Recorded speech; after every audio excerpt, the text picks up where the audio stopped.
আমার প্রিয় ছাত্রছাত্রীরা, আজ এই ভিডিওতে আমি আলোচনা করব উচ্চ মাধ্যমিক তৃতীয় সেমিস্টার সংস্কৃত প্রশ্নপত্র নিয়ে।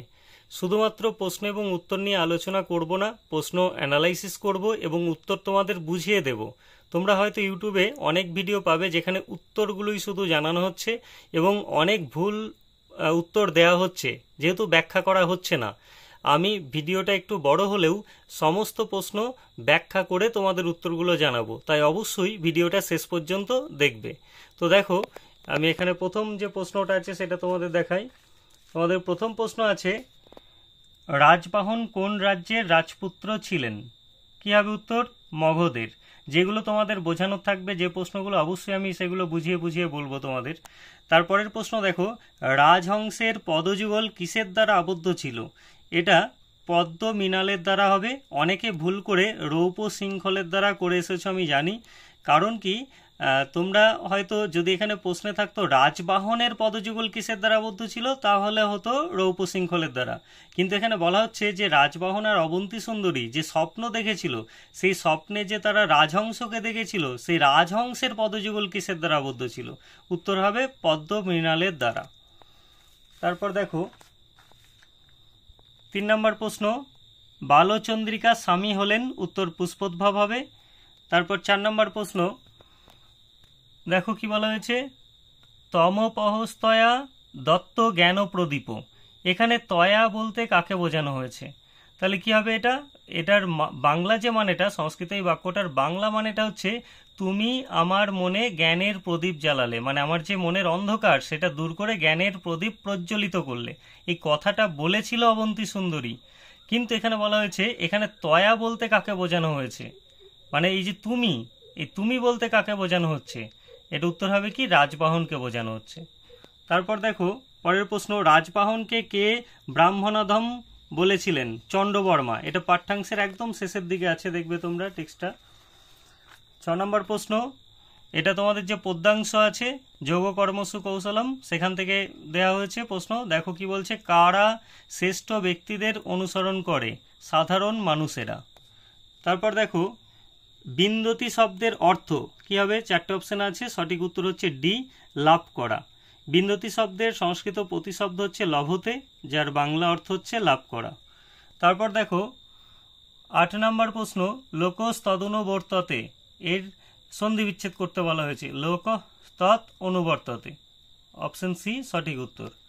তারপর দেখো 9 প্রশ্ন, মন ও বুদ্ধির মধ্যে কে শ্রেষ্ঠ? অবশ্যই তোমাদের পাঠ্যাংশ অনুযায়ী এটা বুদ্ধি হবে উত্তর, অপশন এ। তারপর দেখো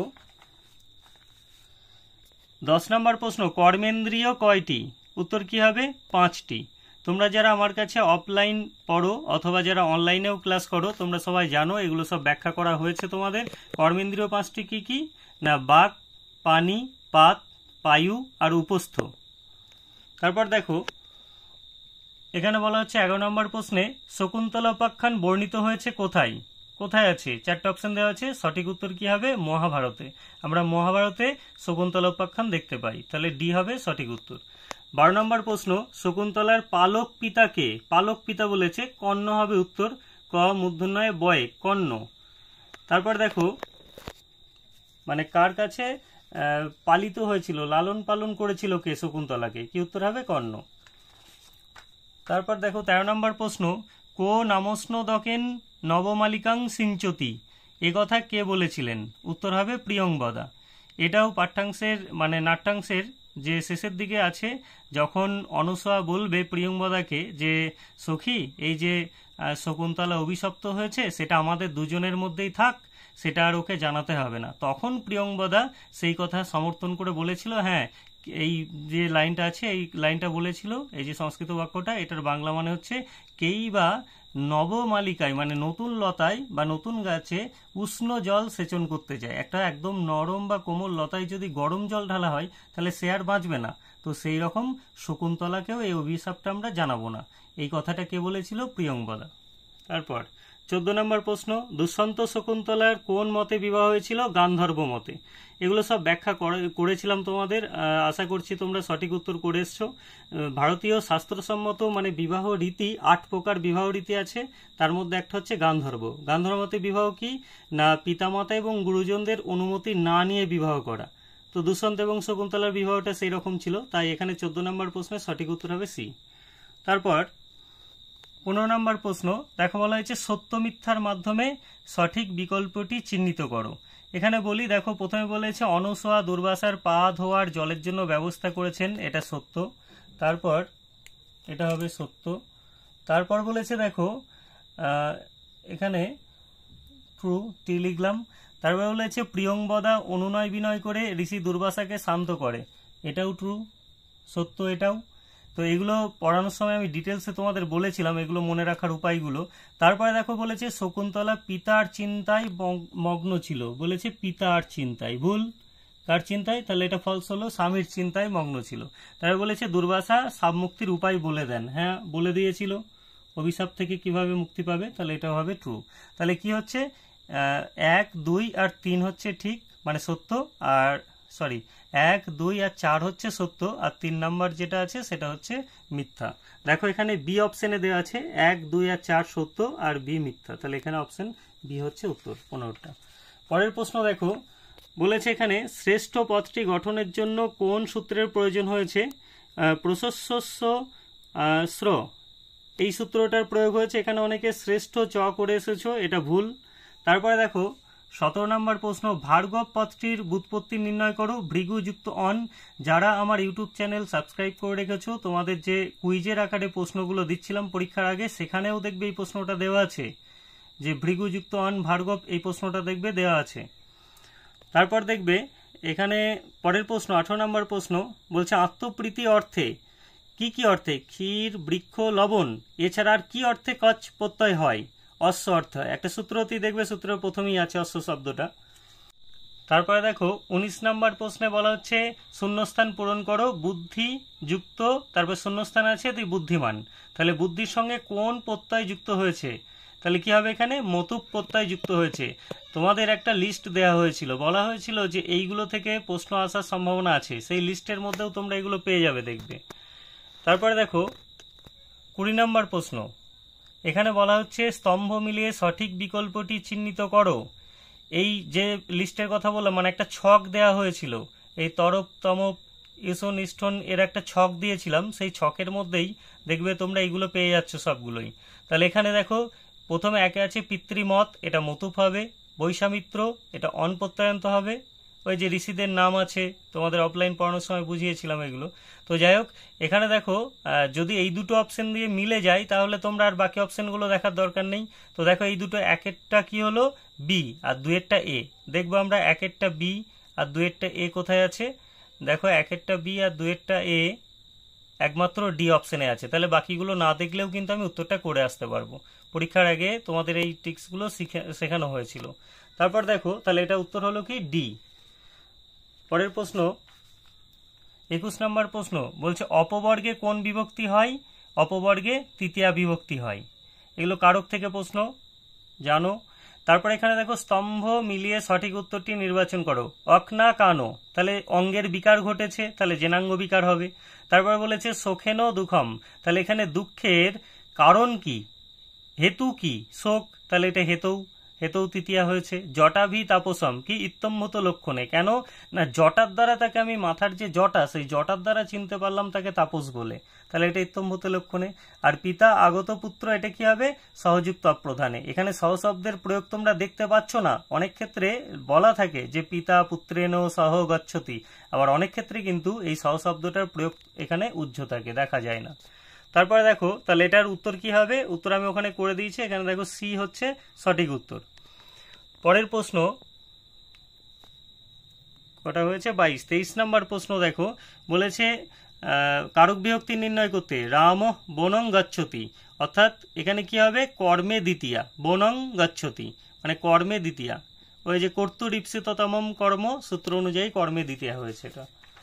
তারপর দেখো কারক পদের ব্যুৎপত্তি কি হবে? এটা ক্রিযুক্ত নুল, এটা অনেকে ভুল করেছে হয়তো।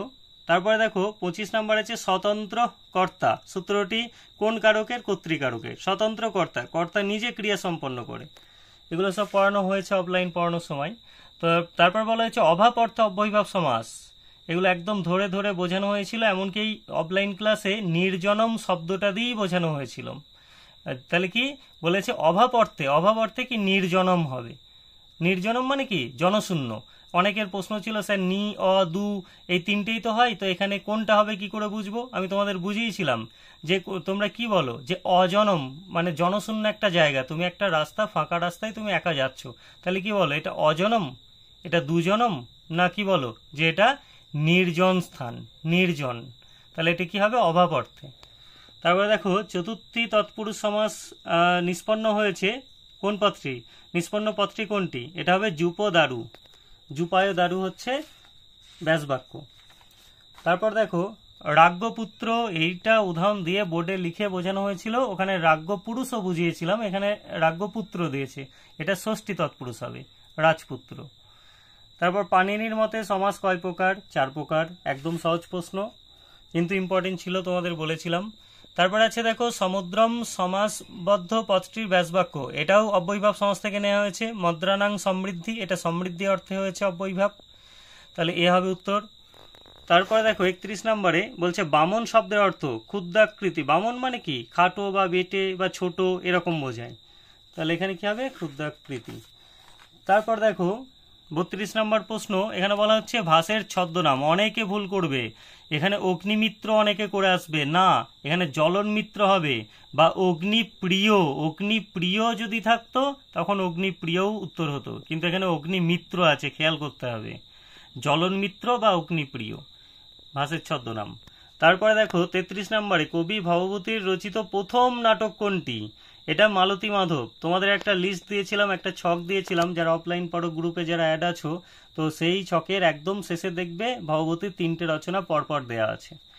তারপর এখানে বলেছে দেখো সঠিক ক্রমটি নিরূপণ করো। এটা পুরাণ থেকে প্রশ্ন, পরীক্ষার আগের দিন রাতে, মানে গতকাল রাতে তোমাদের পুরাণ নিয়ে কেউ একজন জানতে চেয়েছিলে, যা যা বলেছি, যেটুকু বলেছি পুরাণ থেকে পড়তে, সেখান থেকেই প্রশ্ন দিয়েছে। বলেছিলাম যে স্বর্গ, প্রতিসর্গ, বংশ, মনন্তর আর বংশানুচরিত, এই যে 5টার নাম ভালো করে মনে রাখতে, তাহলে এটা কি হবে সিরিজটা? এটা বি হবে উত্তর। তারপরে দেখো 35 নম্বর প্রশ্ন, সংস্কৃত সাহিত্যে সর্ববৃহৎ পুরাণের নাম কি? স্কন্দ পুরাণ। এটাও গতকাল রাতেই তোমাদের বুঝিয়েছিলাম যে বড় পুরাণ কোনটি, ছোট পুরাণ কোনটি। খুব ইম্পর্টেন্ট প্রশ্ন তোমাদের জন্য, এবং যাতে ভুলে না যাও উদাহরণ দিয়েছিলাম যে কি বলা হয়, কাঁধকে কি বলা যায়? স্কন্ধ। এখানে যদিও দ আছে, তো কাঁধকে স্কন্ধ বলা যায়। মানে তাহলে কাঁধে করে কোনো বড় জিনিস যদি আমরা এক জায়গা থেকে অন্য জায়গায় নিয়ে যাই, তাহলে কি করি? কাঁধে করে নিয়ে যাই, অর্থাৎ কাঁধে বড়। তাহলে এখানে বড় পুরাণ মানে সব থেকে বড় বা সর্ববৃহৎ পুরাণ কোনটা হবে? স্কন্দ পুরাণ। এরকম ভাবে মনে রাখার জন্য বলে দিয়েছিলাম, যারা ভয়েস শুনেছো ভয়েস করা ছিল দেখবে। তারপর দেখবে এখানে পরের 36 নম্বর প্রশ্ন, কোনটি ভবভূতির রচনা নয়? মুদ্রা রাক্ষস, তোমরা জানো এটা বিশাখ দত্তের রচনা। তারপর 37 নম্বর প্রশ্ন, দশমিক সংখ্যার পদ্ধতির পূর্ণ, এটা কি হবে উত্তর? আর্যভট্ট। এগুলো সব দেখবে তোমাদের খাতায় পেয়ে যাবে। ধনাত্মক ঋণাত্মক রাশির আলোচনা ব্রহ্মগুপ্ত। তারপরে দেখো বলেছি কুমার সম্ভব, কালিদাস। ওই যে পিডিএফ এর কথা বললাম, ওই পিডিএফে কালিদাস, ভাস আর ভবভূতি দেয়া ছিল, ওখান থেকেই প্রশ্নগুলো সব এসছে। তারপর দেখো 40 নম্বর প্রশ্ন, ব্রহ্মগুপ্ত রচিত একটি গ্রন্থ হলো কি হবে? ব্রহ্মস্ফুট সিদ্ধান্ত। তো এই 40টা প্রশ্ন তোমাদের ছিল। আশা করছি সবার পরীক্ষা খুব ভালো হয়েছে। তোমাদের যদি কোথাও ডাউট থাকে অবশ্যই সেটা কমেন্ট করো, আমি তোমাদের সবার কমেন্ট পড়ি। আর ভিডিওটা প্রচুর পরিমাণে শেয়ার করো, কারণ ইউটিউবে তুমি ভিডিও দেখবে অনেক ভুল উত্তর দেখানো হচ্ছে, এবং ব্যাখ্যা সহ মানে প্রশ্ন আলোচনা হচ্ছে না, জাস্ট উত্তরটা দেখানো হচ্ছে। তো তোমরা নিশ্চিন্তে থাকো, এখানে যে 40টা উত্তর বলেছি এই 40টাই সঠিক উত্তর। তোমাদের যদি কোথাও ডাউট থাকে বা অন্য কোনো সোর্স থাকে সেখানে অন্য উত্তর মনে হচ্ছে, তাহলে নির্দ্বিধায় কমেন্ট করবে, আমি সেটা দেখব। আশা করছি সেরকম কিছু পাবে না। এই যে উত্তরগুলো জানালাম এগুলোই সব সঠিক উত্তর। যদি ভিডিও ভালো লাগে অবশ্যই চ্যানেল সাবস্ক্রাইব করে রেখো, আর বন্ধুদের মধ্যে অবশ্যই ভিডিওটা শেয়ার করে দিও।